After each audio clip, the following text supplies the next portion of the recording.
And Vice President Kamala Harris rapidly moving to clear her path to nomination as Democrats rally behind her.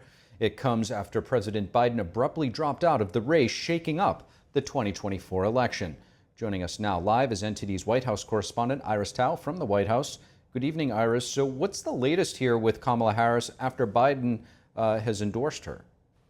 Good evening to you, Steve. So today we have seen Vice President Kamala Harris really marching to clinch that nomination that she really needs. In her first appearance after President Biden dropped out and endorsed her on Sunday, Vice President Kamala Harris thanked President Biden while hailing their record. Watch.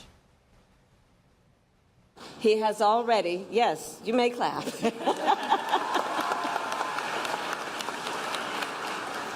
In one term, he has already surpassed the legacy of most presidents who have served 2 terms in office.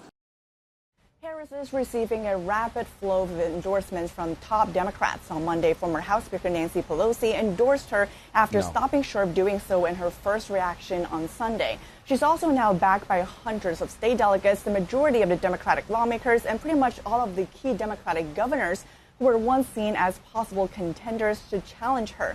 But Harris still lacks endorsements from Senate Majority Leader Chuck Schumer and House Minority Leader Hakeem Jeffries, who said on Monday that they were going to meet with Harris to talk about, quote, the path forward.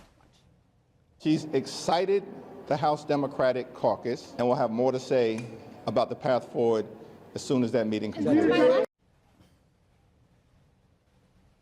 And another key holdout is former President Barack Obama. Still, Harris is breaking fundraising records by raising over $80 million in just a day, according to her campaign.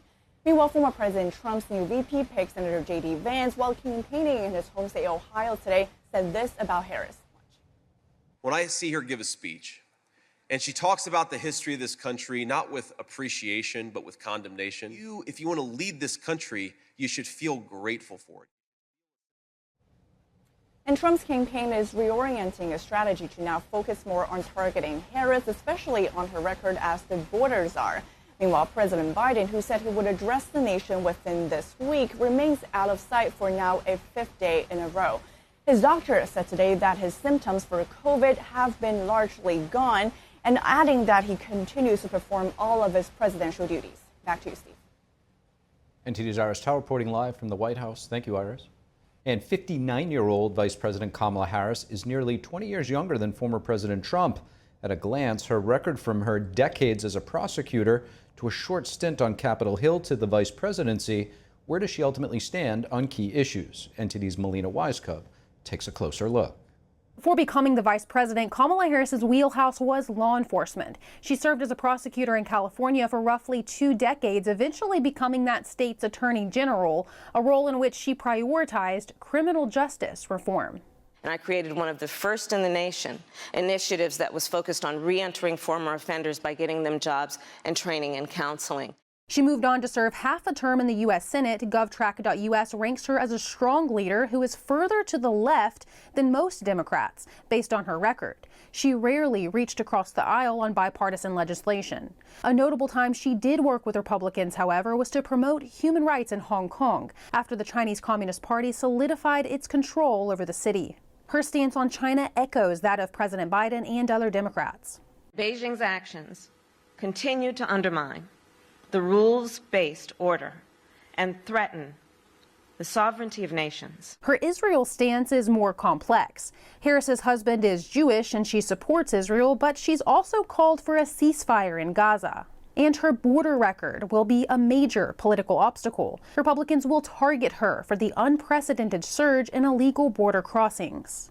The root causes are based on the problems and the challenges that people are facing in countries like Guatemala. Leading to the biggest question, her ability to win in November. Failing to gain popularity and secure campaign dollars, she was among the first to drop out of the Democrat presidential primary race in 2019. The crucial question for Vice President Kamala Harris is her ability to connect with grassroots America. Because while top Democrats and delegates can carry her to win that nomination, only voters can carry her past November. Reporting from Washington, D.C., Melina Weisskopf, NTD News. So what might an open convention look like, and should Democrats be heading in that direction? Many questions are still surfacing as the party works out a game plan for choosing their nominee. Joining me to discuss is the Executive Vice President for Policy at Third Way, Jim Kessler. He's also worked for Senator Chuck Schumer during his decades-long career on the Hill. Jim, thank you so much for joining. Thank you. So let me ask you, why do you think President Biden immediately endorsed Vice President Kamala Harris? And do you think that this was a smart move for the Democrats? I do. And look, age was always an issue with Joe Biden. A lot of people didn't want him to run for a second term because of the age issue. If he had decided a year ago that he wasn't going to run, Kamala Harris would have been definitely in the pole position to win the race. Then anyway, in an open primary, I think now as the vice president, someone loyal to Joe Biden, someone who's served with him for 3.5 years, she's the right call, both for Joe Biden and for Democrats. We've seen former President Barack Obama issue a statement falling short of an endorsement, implying that it should play out at the convention.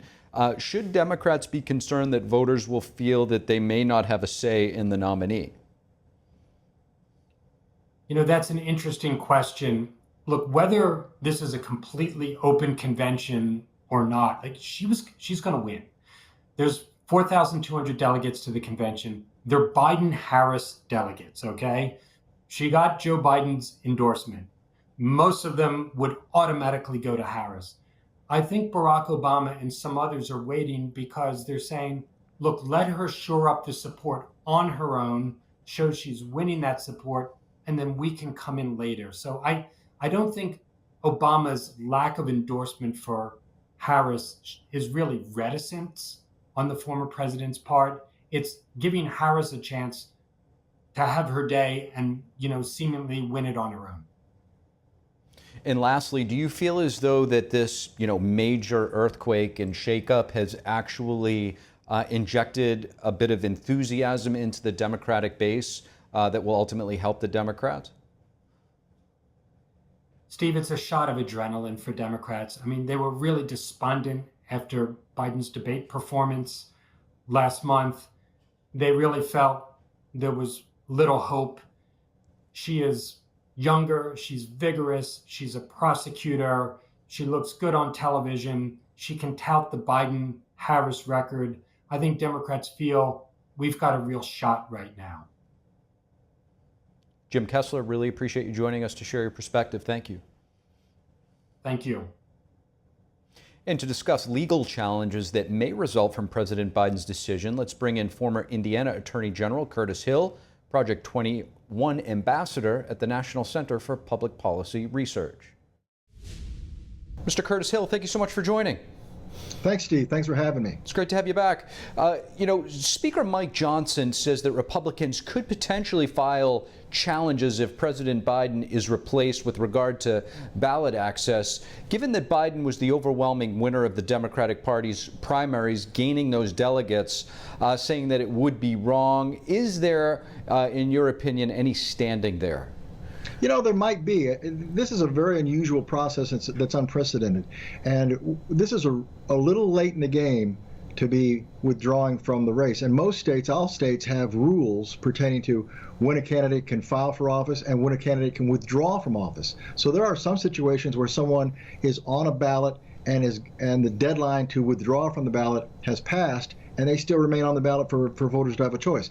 In this particular situation, there's no real emergency that's been declared. Biden hasn't died, and despite the fact that many people would agree that he has no place on the ticket, the reality is he simply has withdrawn or is choosing to withdraw, and this is going to put a lot of states in a bind. And there's just so much up in the air.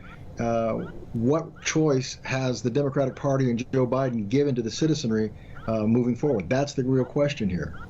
So there's also, when it comes to campaign finances, certain instances where campaign donations must be returned if there's a change in the nominee, although this isn't always mandatory. What are the legal complexities involved in securing President Biden's campaign funds if he's replaced? And is this a significant factor the Democratic Party should be considering when selecting their next nominee? Well, I think they have to. I mean, Joe Biden has control over tens of millions of dollars of donors who gave money for Joe Biden's presidential run, not for Kamala Harris or not for any other wannabe Democratic pretender that comes along.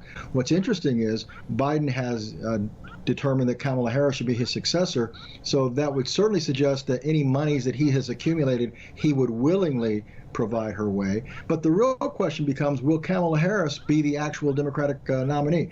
I'm not so sure. You know, she's gotten the endorsement of Biden. She's gotten the endorsement of a few people, but interestingly enough, she has not yet received the endorsement of Nancy Pelosi, of Chuck Schumer, and most of all, Barack Obama. Are they holding back to see that what this test balloon of Kamala Harris is going to end up being, and saving the real juice for that next person who comes up? Because Kamala Harris is not the most exciting and competent person for the Democrats to choose right now.